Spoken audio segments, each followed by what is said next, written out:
So what happened in the Northern Territory? Well, the Northern Territory government just has made a very bold announcement. Starting in September 2025, they will begin a 12-month trial allowing law-abiding citizens to legally purchase and carry pepper spray, or more specifically, low percentage pepper spray for personal protection. Well, that's right. For the first time outside of Western Australia, the average Australian adult will be allowed to walk into a licensed firearm dealership, show their identification, pass a quick background check for serious offences or DVOs, and walk out with a self-defense tool in their pocket. The Chief Minister said, well, very plainly, this is something that the community has been asking for, well, nearly every single day. And she's not wrong. If you've been paying attention to the crime stats, especially in Alice Springs, Tennant Creek, Palmerston and Darwin, you'll know exactly why people are desperate for protection. This announcement means that Northern Territory joins Western Australia as the only jurisdictions in Australia where it is legal under tight regulation for civilians to carry pepper spray for self-defense. The details, well, they're still being ironed out. It will be weaker than police to carry. Always makes you laugh that it's weaker than the police, what they carry.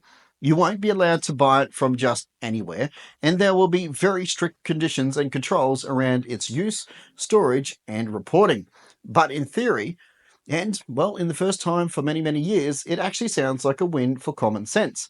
Except that's the only headline. What's buried beneath this announcement is the story about a government on the back foot, a police force stretched thin, a legal system that punishes victims, and a country that still refuses to trust its own people with the right to self-defend themselves. This is about who is allowed to be safe in Australia and, well, who isn't. If you're sick of criminals being protected by loopholes while good people get punished for doing the right thing, then help me. Subscribe so you don't miss the next video.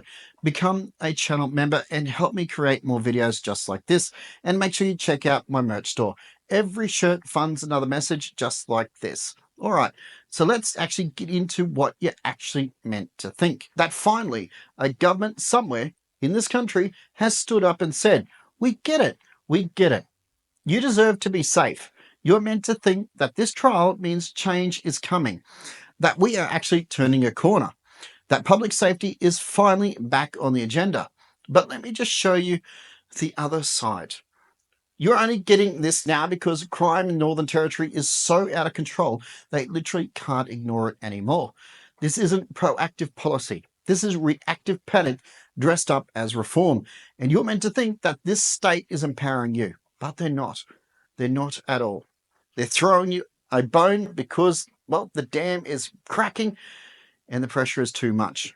They call it pepper spray, but what they're actually really giving you is a small, diluted, non-lethal aerosol that you have to use perfectly under very, very strict legal scrutiny, or you become a criminal. You see what just happened. They handed you a self-defense tool, then wrapped it in much legal red tape that you will be too scared to use it when it counts. That's a psychological safety blanket, not actually security. Because while you now might be allowed to carry it, they built the rules so tight. They built the rules so tight that you still, honestly, are going to risk your freedom to use it. So what this actually means for you. So I just want to really strip this down. Imagine that you're a young woman finishing work late at night in Darwin. You're walking to your car in a dark car park. There's a group of people nearby shouting, and somebody actually approaches you really aggressively. You've got your can of OC spray, legal, bought from a licensed dealer, kept in your handbag. You pull it out, you raise it, and now you freeze. Because in that very split second, you remember, if I spray first and ask questions later, I could actually be charged. What if a misunderstanding? What if the person turns around and says they were just asking for directions? What if the police or the magistrate decide that it wasn't reasonable force? And now you have the choice. Risk your safety or risk prosecution. That isn't a real choice. That is legal entrapment disguised as self-defense. And let me be very, very clear. This trial isn't about trusting you. It's about controlling how you respond to fear.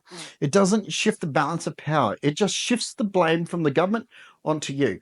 Because if this goes wrong, and if you use it too early, and if somebody gets hurt, and if the media twists it, they won't take responsibility. You will. The viewers watching this video, the people using the spray, because you had the spray. You made the decision.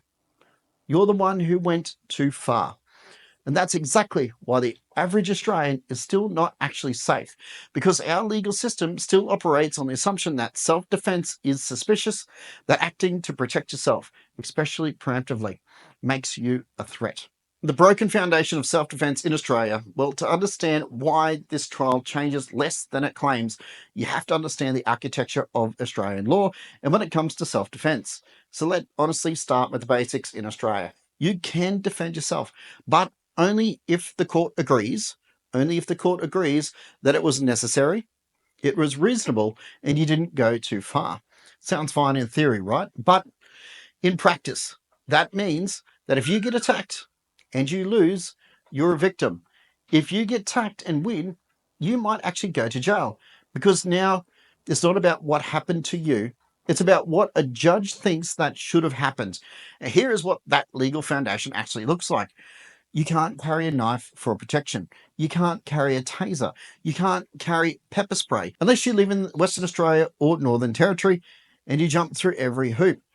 You can't preemptively use force, even if you have a reason to believe that you're in danger. You can't keep a weapon in your car unless you have a licensed reason. You can't use lethal force in your own home unless you can prove that it was your only option. This is not a system built to keep you safe. This is a system built to minimize liability for the state, to put the burden of proof on its citizens. They've criminalized proactivity. They've outlawed preparation, and they've made it so the only safe way to respond to violence is to let it happen and hope that somebody shows up before it is too late. We all know that you can order a pizza and the pizza will be delivered before the police arrive. Western Australia's experience and the case for Castle Law. So I just want to really have a look at Western Australia, the only place in Australia where carrying OC spray is actually legal. So what happened when Western Australia allowed civilians to actually buy it? The truth is not much at all. I didn't even know that they had it until I researched for this video. No surge in violent assaults, no wave of pepper spray misuse, no mobs, roaming the streets. In fact, the vast majority of people who bought it just wanted peace of mind. Western Australia quietly proved that we've always known you can trust the public. People want safety, not vigilante justice. And when given the chance to defend themselves, people actually act responsibly. I know, it's shocking, isn't it? Western Australian model shows that this isn't a threat to society. It's a relief valve. It makes law-abiding citizens feel like they've actually finally been taken seriously. So if Northern Territory follows Western Australia's example and the trial actually works, where do we go from here? We ask the next obvious question. Where is our castle law? If you trust the people with OC spray in public, why don't you trust them to defend their own homes? Castle law is simple. You're attacked in your own home. You have the right to defend yourself. No obligation to retreat. No obligation to calculate force. And no legal risk for stopping a threat before it actually escalates. Right now in Australia, you're safer in court if you do nothing and get hurt than if you act and survive. That's just backwards. It's unjust. And that's why pepper spray is only the beginning. So what that actually means for Australia and what comes next. This isn't just about the Northern Territory. It's about what kind of country we actually want to be in. Do we want to be a nation where law-abiding citizens are being punished for being prepared, where defending your life is treated like an illegal risk, and where victims are told to be passive and then blamed when they help themselves when it's too late? Or do we want to be in a country that finally actually stands up and says, enough? Enough of waiting, enough of hoping that the system protects us, enough of being treated like criminals in waiting. The Northern Territory pepper spray trial is honestly a small win, but it will only stay a win if the laws are written fairly. The courts interpret them with common sense. And the people prove that they're actually capable of being trusted. If we mess this up, and if there's a headline of misuse, if one case goes viral, and if the media weaponizes it, they will pull it. And we'll go back to square one. But if we handle this right, and if we use it responsibly, speak up loudly and demand more, well, this trial can be actually, honestly, start of a national shift. One that doesn't end with pepper spray, but can actually start with castle law and leads to something actually bigger. A self-defense legal system that puts the burden where it belongs, on the attacker, not the victim. And I just want to make a real point here. I'm advocating strongly for castle law because people deserve the right to be actually protect their homes. This is not about firearms. This is, I've seen this in my last video where I spoke about castle law. People are saying, oh, ban guns because we don't want to be like America. It's about protecting your home. We're not talking about firearms. Nobody's going to walk out with a firearm and start blasting away because the postie is coming through your front fence. It's about common sense. If somebody's coming through your window at 2 a.m., you should be allowed to protect your home, your wife, your kids without the fear of persecution. A justice system that backs good people before it is actually too late. I'm Alan from Benchrest Marksman. Stay sharp, stay safe, stay free.